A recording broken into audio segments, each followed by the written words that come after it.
Okay, hi everyone. So my name is Matan. I'll speak today about decentralized governance protocols at scale and this name, holographic consensus. I'll try to also explain the origin of the name. So let's start. Okay. So again, I'll make a quick definition. So I'll speak about DAOs and about governance, and I want to make a quick definition of what a DAO is to me, because it's used very liberally in the space. So I repeat what I said yesterday in my talk and a little bit in more details.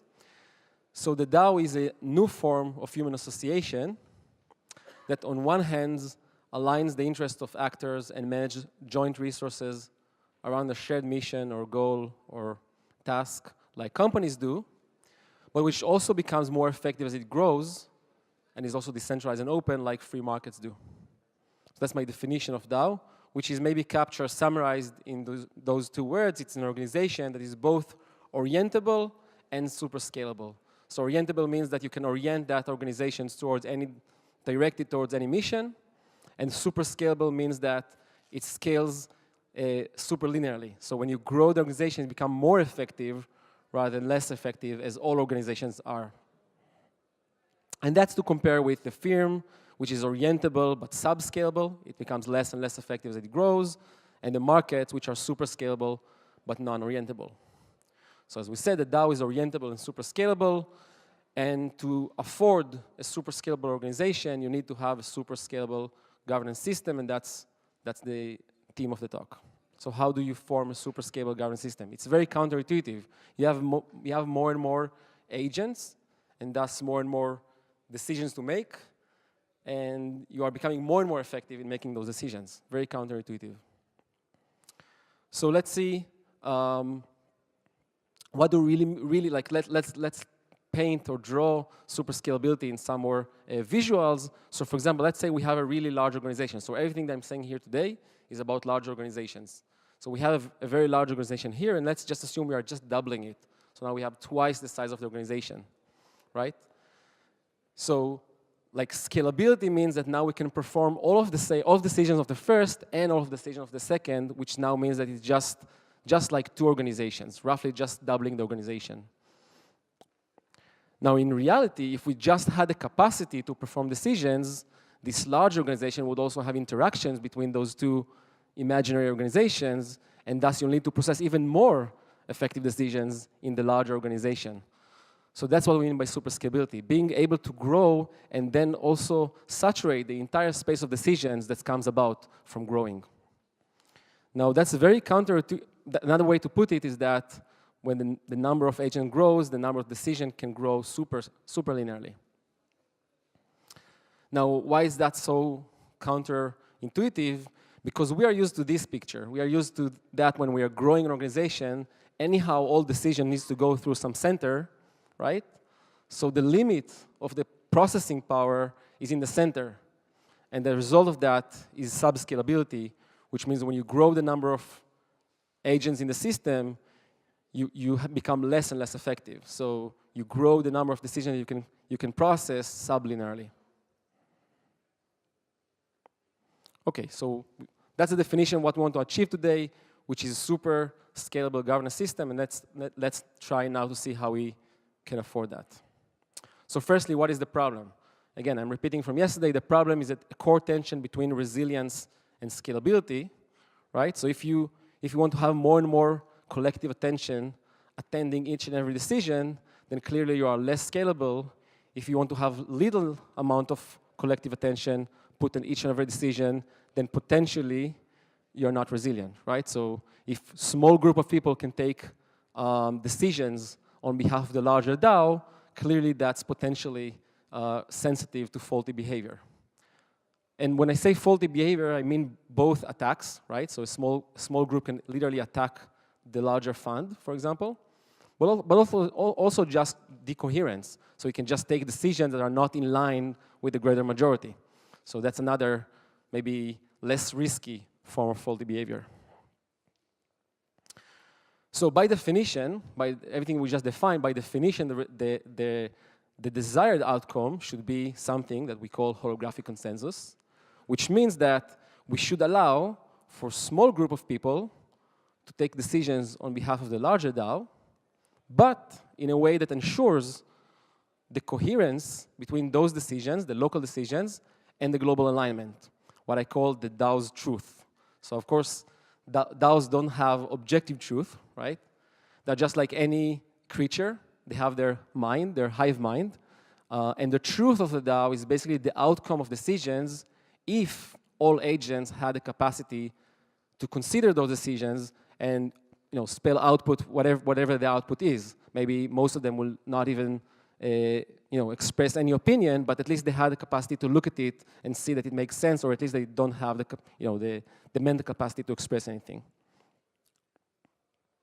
So this is the definition of graphic consensus, and this will be the desired outcome of a scalable or super scalable governance system. And the way that we are, the way it works is that we are putting a prediction game, so a prediction game in Gen tokens, the tokens of DAOstack project, that ensures the alignment between those decisions by basically crypto-economically incentivizing, finding glitches, and protecting them. And we'll see how it works. So before diving into the protocol, let me just go through a few insights from off-chain computation. So I'll just go very briefly through, I think it was the first off-chain computation protocol in 2015. It's an off-chain computation marketplace. So let's say that I need to compute $1,000 worth of computation on the Ethereum blockchain. And let's just for now assume there is no gas limit. So then anyone can run it locally. It's pretty cheap. And attest the result. So I can run it on my machine. I can see the result of that computation is 5. Maybe that computation is part of a larger program. And then I attest to the blockchain, to the contract, that the result is 5.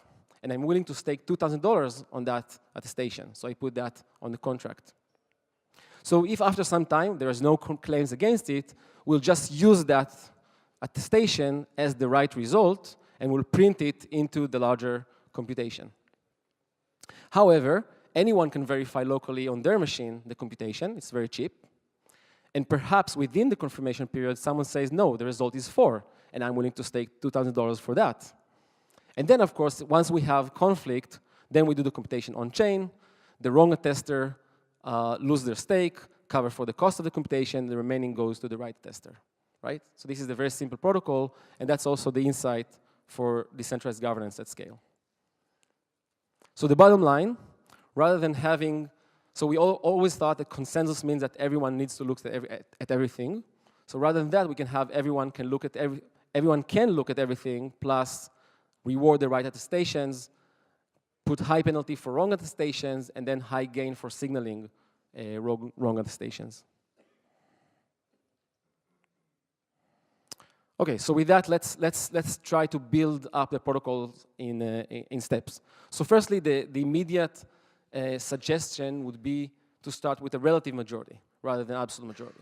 So absolute majority means that each decision needs to be considered by roughly all voters, and then you need to have majority of reputation holders, of all reputation holders, to support the decision in order to execute it. In a relative majority scenario, you open a decision for a certain period of time, let's say a week, then whoever votes on that decision within that time votes, and then whatever those people who voted decides, that's what we execute. If majority of those who voted, not of all reputation holders, but just majority of those who voted say yes, we're executing the proposal. If they say no, we reject the proposal. So this is relative majority. Now, the problem with relative majority is that it's resilient to attack, right? I can open now 1 million proposals. Clearly, most of them will be unnoticed. I'm completely diluting the collective attention. And then in one of them, or maybe in some of them, I will have a deadly transaction. Maybe I'll just transfer all of the funds to my wallet. So then the first or the early trials with that to protect this problem were coming from putting a quorum, so you need a certain level of voting power on a proposal to be considered valid. But the problem with quorum, and that's roughly the problem with any static parameters, is that if quorum is set too high, then you're just going back to the same problem of absolute majority. If quorum is set too low, you're getting the same problem of resilience, of relative majority. And then likely in many situations, you actually have both resilience and scale problem at the same time. So quorum doesn't solve the problem and definitely doesn't lead to super scalable organizations. So one simple solution, let's make that, I'll build it in steps. So one simple solution is to funnel the collective attention to certain number of proposals, and we'll call that boosting proposal or boosted proposals. So how it works. So you have a queue, anyone can open a proposal into the queue, and by default, a proposal in the queue can only be executed with the approval of absolute majority. Now queues get some rank, and we'll discuss what is the rank method later.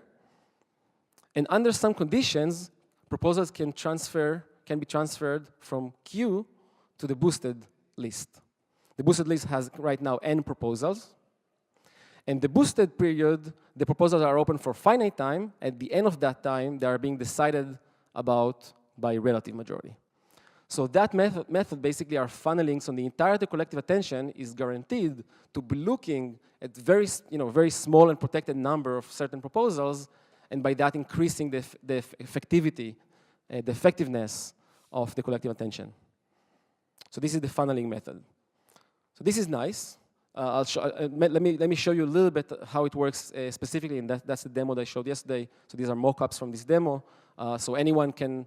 This is the Alchemy, that's the application for decentralized budgeting of open source projects.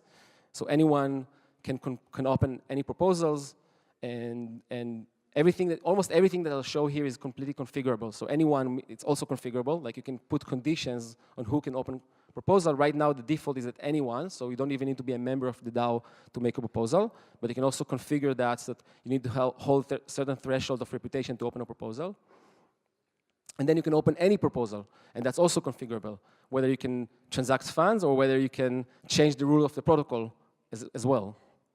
And then you can also add a possible min fee, so that you need to stake some tokens in order to open proposals, and you can also put possible lifetime configurable. So for example, even absolute majority proposals can have a certain lifetime, say 2 months, after which they are just rejected, because they are not relevant anymore.